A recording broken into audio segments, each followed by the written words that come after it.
S'il y en a beaucoup qui ont besoin de renseignements sur Montesquieu, Jean-Pierre se fera un plaisir de leur répondre. Non, je connais que chez moi. Bon, ça nous suffira. Ouais. Bon, la randonnée, on va monter tout de suite pendant 3-4 km sur un sentier, en terminant par un sentier. Il y a eu des tempêtes. La semaine dernière, on a voulu le reconnaître avec Henri. C'était interdit de massif, donc on n'a pas reconnu. Alors on va voir au fur et à mesure. Ça me va aussi en fait, tu sais, d'installer à... Ça me va. Moi bien sûr. Oh, allez, ouais. On sera parti, ça ira mieux, on sera en ville. Ouais, en fait.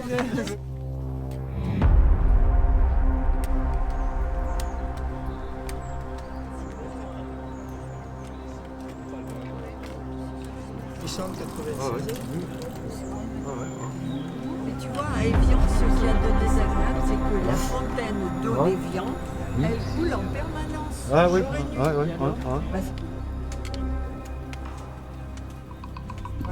voilà.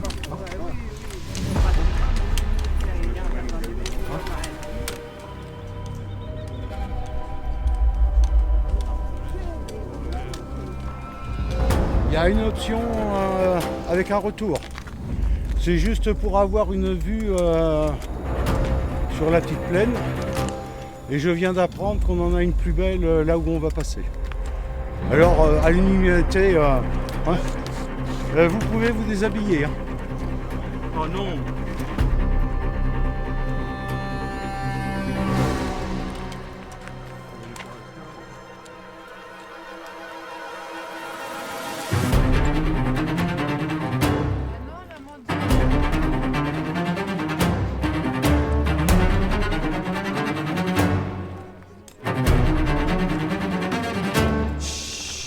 C'était un sommet et dans les années 50, il y a eu un projet de faire un hôtel avec un héliport et une piste d'atterrissage pour les avions. C'est pour ça qu'il y a cette ligne droite là.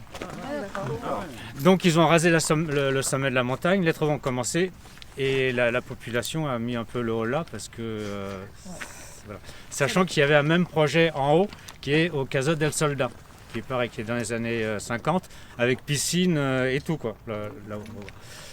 Et donc ça c'était rasé. Dans les années 60, c'est resté comme ça. Et quand on voit les arbres qui sont plantés là-bas en ligne droite, on se demande pourquoi on a foutu des arbres en pleine montagne, quoi. Et donc on appelle ça les pins des pieds noirs. C'est-à-dire que dans les années 60, les municipalités accueillaient des familles. Et en contrepartie, les familles devaient faire des travaux pour la municipalité. Ici, il n'y a rien à faire. Donc on leur a fait planter des arbres en ligne droite dans la montagne parce qu'il fallait, ils avaient des heures. Non, ils avaient des heures à donner à la municipalité. Et donc c'est là. Et donc il y a des lignes droites là-bas d'arbres. Je me demandais pourquoi. 150. Il y a un peu plus de 500 dénivelés. Et donc quand il y a un feu dans la plaine, admettons Force Aériale le voit, on nous contacte pour confirmer et donner l'autre azimut. Ah, okay. Et avec l'azimut de Force Aériale, le nôtre, et puis celui qui est vers la tour qui est à Collioure, là. Madlock. Voilà, avec les 3 points, la précision est assez élevée, quoi.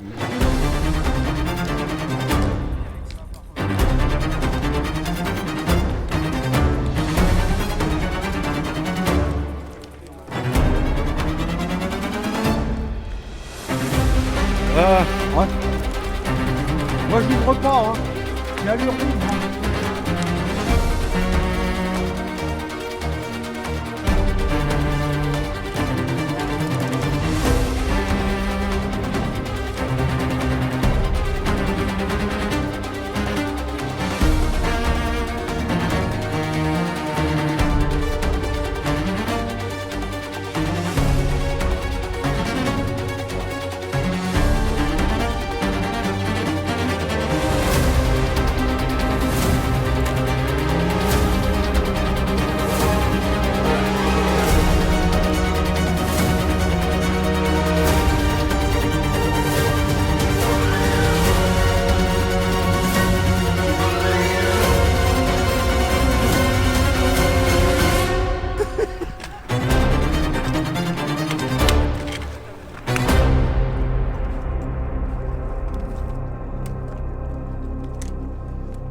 c'est bon, c'est là.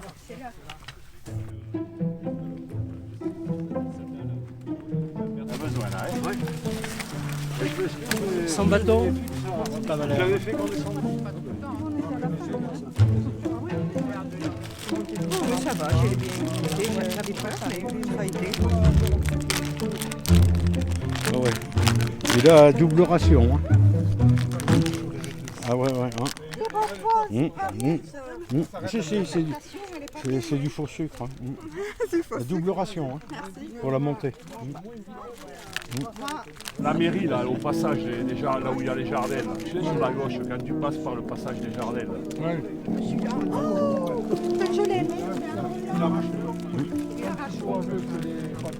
Là, il te réveille, je sais pas.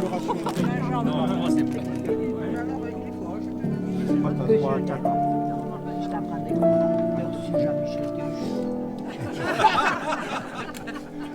Je me rappelle plus de ton prénom. Richard, son épouse. Voilà. Moi, c'est Richard. Nicole, voilà. Ouais. Je me rappelle plus de ton prénom. Frédéric. Frédéric, et toi? Marie-Thérèse. Marie-Thérèse, ouais. Bon, bah, c'est rentré là, mais ça va pas rester là. Et Alex, ouais, ouais. Il n'y a que les anciens de... Toi, Jacques, oui, parce que tu nous as sauvés une fois d'un incident. C'est rentré, ouais. Et toi, ton prénom, c'est quoi? Alors, je le dis normalement ou je le crie pour que ça rentre dans la tête? Moi, c'est toujours Jean-Michel le Magnifique. Delpheg. Alors, je sais pas comment vous prononcez, vous. Ouais, ouais. Y a-t-il un catalan dans l'Assemblée? Oui, il y a une catalane. À qui est Stenbe, là? On dit El Funt.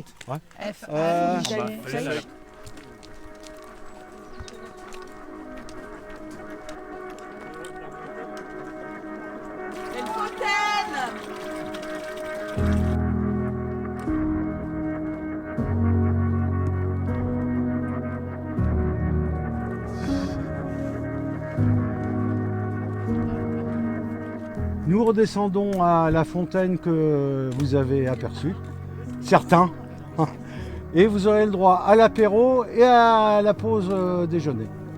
Voilà. Il y a une option pour ceux qui veulent, hein. Ouais. Parce que là il est pas tard. Hein. Bon. Ouais.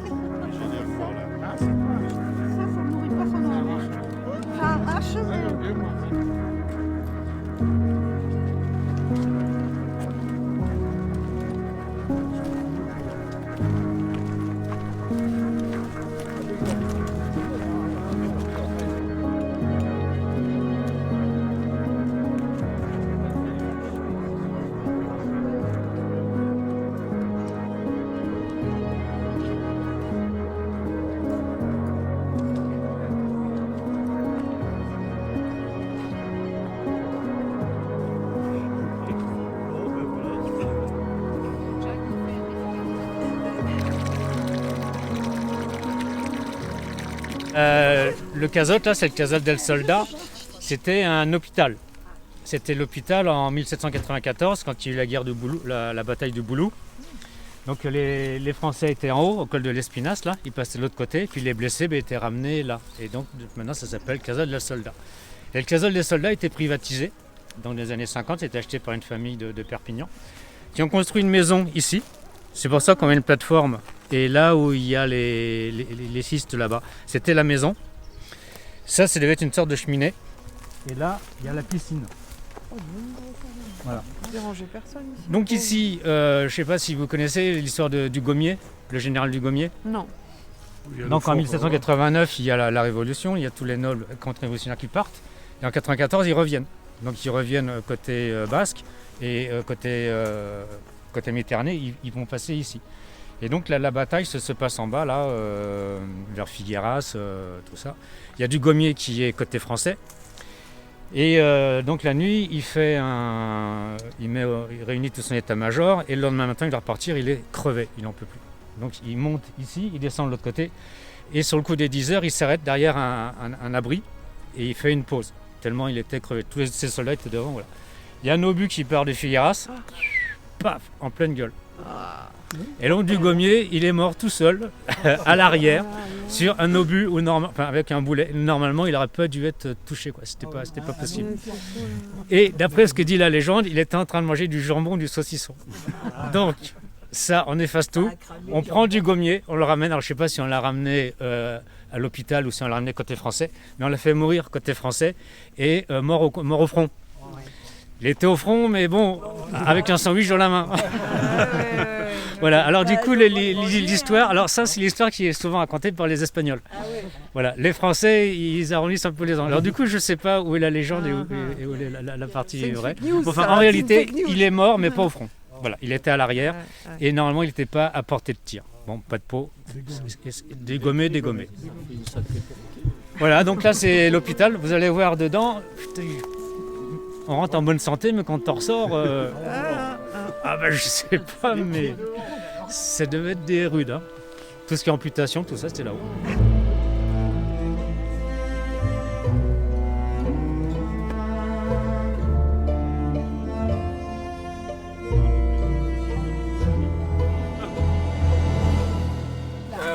Sur la gauche, le col que l'on voit, c'est le Pertus. Oui. Après, vous voyez, ça remonte. Oui. Quand ça remonte, le bâtiment qui est un peu en ruine, là, c'est le col Bergard. D'accord. Et ça redescend derrière, et c'est le col Panissard. Voilà. Et tu sais qu'on recherche toujours un remplaçant à Jean Bobo. Hein. Et tu me parais très opportun. Ouais. Ouais. Si ça se trouve, ça lui plairait. Hein. Pour avoir le dénivelé, maintenant c'est la récompense, c'est que de la descente.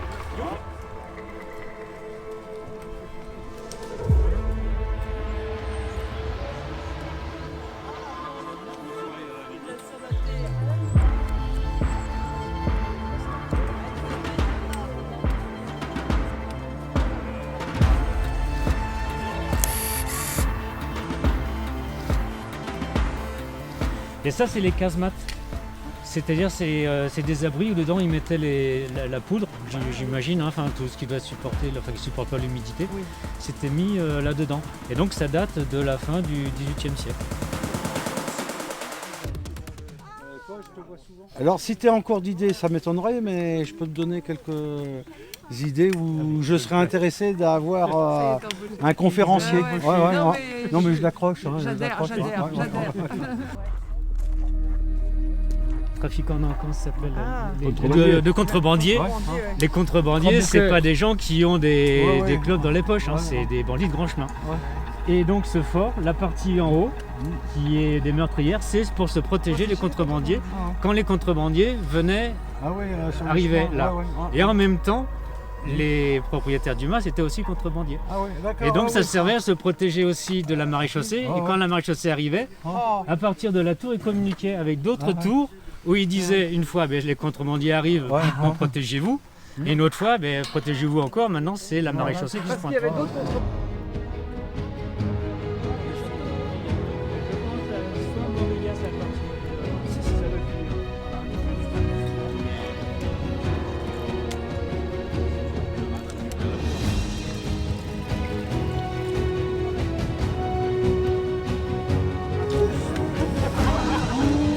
La nuit sera passée. Ça devrait être... Bon. Alors, exceptionnellement, tu peux y aller plus vite, mais...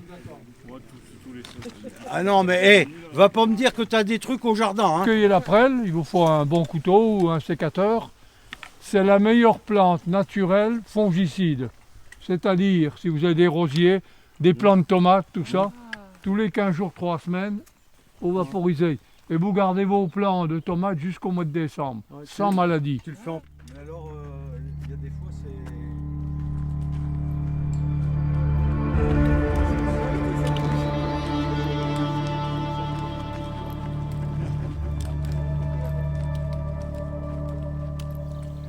c'est... Deuxième chose, je remercie beaucoup Jean-Pierre, le candidat de l'étape. C'est Jean-Michel, non? Ouais. Oh, on peut en faire deux, hein, parce qu'il le mérite. Hein, Ah ouais. Oh si, moi je suis paradin là-dessus. Hein. Et c'est tout ce que j'ai à dire. Et Jean-Pierre pour les explications. Et Voilà, il faut continuer. T'as intérêt à te documenter. C'est gentil, merci de me remercier, j'ai rien fait, mais c'est gentil. Je crois, Jean-Pierre, que tu vas être embauché pour remplacer Jean. Et je remercie tout le monde de ne pas avoir à râler sur le sentier. Très. Surtout qu'il y en avait pas mal qui reprenaient quand même. Hein. Ouais. Vous êtes prêts? Allez, on y va. 1, 2, 3.